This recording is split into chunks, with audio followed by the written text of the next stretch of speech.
Hi, my name is Hannah Harris, and today I will be giving my informative speech on psychological marketing strategies, basically just the science behind it, how it works, the most common strategies, how to use it efficiently, and in what ways it can actually be morally wrong.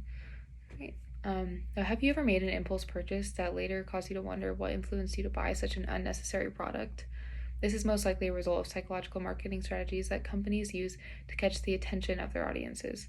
I've noticed that most of the purchases that I've made recently were items that appealed to me and were useful items that I decided I really wanted to have, although I really could have gone by without them. Companies using techniques such as color, offering deals and free trials, trustworthy sounding language, emotion, convenience, and more to draw their customers in further.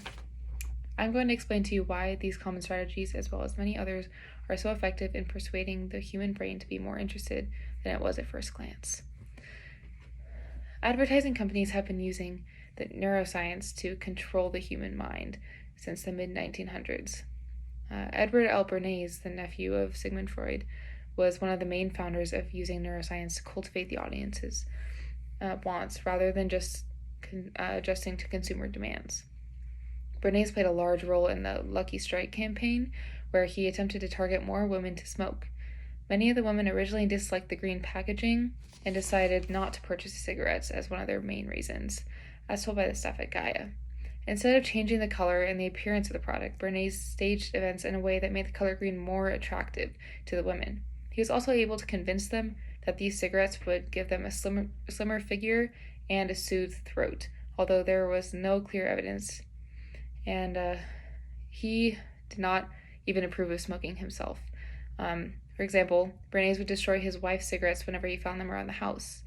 Here we can see just how strong neurological strategies can be. Bernays despised smoking, yet he was still able to sell it to his consumers. Even the female customers who initially had very minimal interest. Companies aiming to gain more buyers and attention from customers will use common psychological marketing strategies to ensure success. One of the most effective strategies is the use of color and the relationships with the human brain. Maryville University shared the statistic that 62 to 90% of all impulse purchases are made based on colors alone. Triggering the emotions of their consumer is also a great tactic that almost always ensures increased interest. Companies will also find that offering exclusivity to their customers lures them in much more than making them feel as though they are just as insignificant as every other one of their customers. You have to make them feel important. Examples of this include limited time offers, VIP memberships, waitlists, and discounts, many more. It is also important to include aspects of technology if it applies to your product. This doesn't work for every product, but if it does, it's a great idea to include it because our audiences are mostly technologically advanced and we have to adjust to that. Modern customers are looking for modern products. Interactive brand images and easily accessible sites through mobile devices will make a large advantage to achieving your purpose and getting new consumers or even simply maintaining your current ones. Elements of augmented reality can also be very beneficial to the visual side of advertising, allowing the audience to get a better picture of what exactly they are being sold. If your product and brand is not easy to access, it's going to be very difficult to maintain the customer's attention, which is not good for business. These strategies are extremely effective, but companies have to be careful to avoid coming across or flat out being manipulative or controlling. This is a big problem in advertisements. To understand this, we have to understand how the mind works. The human brain constantly takes in information and filters it, makes assumptions about it, and then, as Scott Oldford explains, spits it out. Even when you think you may just be on autopilot while you're scrolling through your phone, skimming over something, your brain is still processing it. This is healthy, necessary even, but we have to be careful about what exactly we are letting ourselves believe. The more you recognize a product or a brand, the more you'll form a connection with it. One huge example of this is Coca-Cola. We see it everywhere. TV ads, billboards, magazines, the media, and so much more. Their red product also plays a huge role in their success and sales. Red, as I stated earlier, with the colors, is very attractive to the eye and stands out a bit more than green, other colors that aren't so equipped with our brains and our emotions. It can be fairly difficult to hide yourself from marketing manipulation in today's world. Even those who weren't trying to even sell you a product in the first place, but rather an idea. They use manipulation to change your opinions and standards. This is very, very commonly found in the media and in the government. But it can be dangerous in how they use your information about you to change your beliefs and opinions. So one of the main reasons you have to be really careful about what you're doing online is it's so easy for people to get access to and your information and use that to warp your beliefs and political views and everything like that.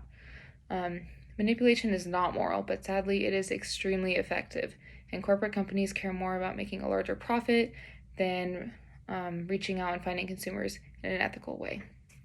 It is possible, however, to market your consumers in an ethical way that benefits you both. Companies like Amazon, for example, use their algorithms to take note of what you like, buy, and pay attention to. They use these personal stats to offer you similar items and advertisements in hopes that you'll be interested with them. This might seem a bit creepy and strange at first, but there are nothing but good intentions in this process.